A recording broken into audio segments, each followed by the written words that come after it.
I'm here to set the record straight about our real estate market, and let me tell you, there's been a lot of speculation and misinformation out there. But I'll give it to you straight, no, we did not get a housing market crash. Let's dive into the facts. Over the last 3 years, home prices have been on a steady climb. In August, the median sale price stood at $428.46, with a year-over-year increase of 3%.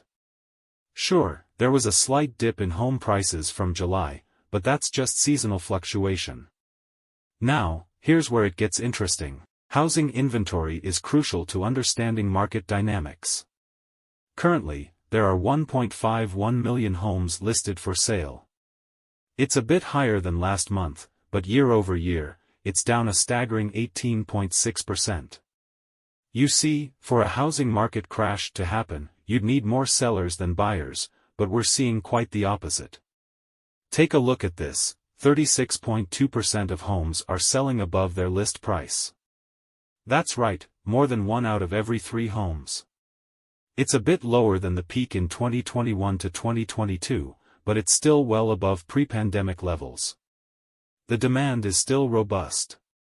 Now, let's talk about a significant factor, mortgage interest rates. Over the past decade, the 30-year fixed mortgage rate has had its ups and downs. It used to hover around the 4% range before the pandemic. During the pandemic, it dropped to 3% and even dipped below that. But here's the kicker, it's now breached the 7% range and has been hanging around 7.25% to 7.5%. So, what are the experts saying?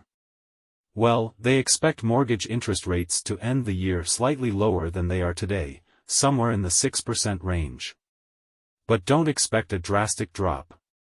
Why? Because they anticipate a resilient economy and a strong labor market, which will prevent rates from plummeting. Now, on to the big question, future home prices. Zillow predicts a 4.9% increase over the next 12 months, while Morgan Stanley has a more cautious outlook, expecting a slight dip. Here's my take, mortgage interest rates, especially the 30-year fixed rates, are highly influenced by the 10-year yield. And right now, the Federal Reserve is engaging in quantitative tightening. My prediction? The Fed won't pivot in 2023, which means I don't expect significant changes in interest rates by year-end. So, brace yourself for rates in the 6 to 8% range, with a threat of reaching 8%. But when will the Fed cut interest rates? My crystal ball says next year, in 2024. Yes, they'll have to do it to stimulate the economy. But don't expect those dreamy 2 to 3% mortgage rates you've heard about. Realistically, they're gone for the foreseeable future. Managing expectations is key. Now, let's talk about home prices. They're up 3% year-over-year, and they haven't crashed. But here's something important, seasonal factors. Prices tend to dip slightly during certain months due to seasonality. But don't mistake this for a crash, it's a normal part of the market cycle. And here's where things get real. Housing inventory is tight, and it's been that way for 2 years. Builders are struggling to keep up with demand, and it's not changing anytime soon. That's a major factor preventing a housing market crash.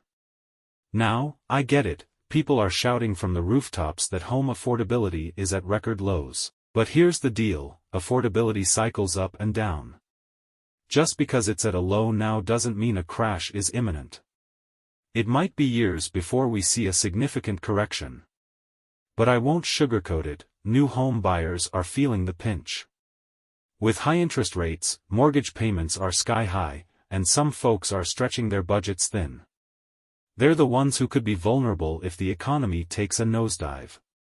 So, here's my forecast for the next few months. Expect a normal seasonal dip in home prices due to the winter months and some economic headwinds.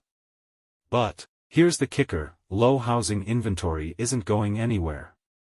It's the same story, not enough homes to meet demand. But let's be real, the pre-existing homeowners, they're locked into low interest rates, and they're not keen on selling. They're in a secure financial position. It's the new home buyers who are taking the brunt of high rates. So, while we're not looking at a crash, we should keep an eye on the new buyers. They're the ones who could feel the squeeze. In the end, we've mapped out 2022, 2023, and now we've got a glimpse into 2024. Expect some fluctuations, but don't hold your breath for a market crash. The chronic housing shortage, the lock-in effect, and supply-demand dynamics will continue to influence the market. Thanks for tuning in. If you found this information helpful, make sure to like and subscribe to our channel now for more real estate updates. I appreciate your support, and I wish you a fantastic day ahead. Take care. Before you go, help us by smashing that YouTube like button. And subscribe to this channel, so you won't miss any of our videos. This shows YouTube algorithm that you value our information. And it helps us spread the message. Sharing is caring.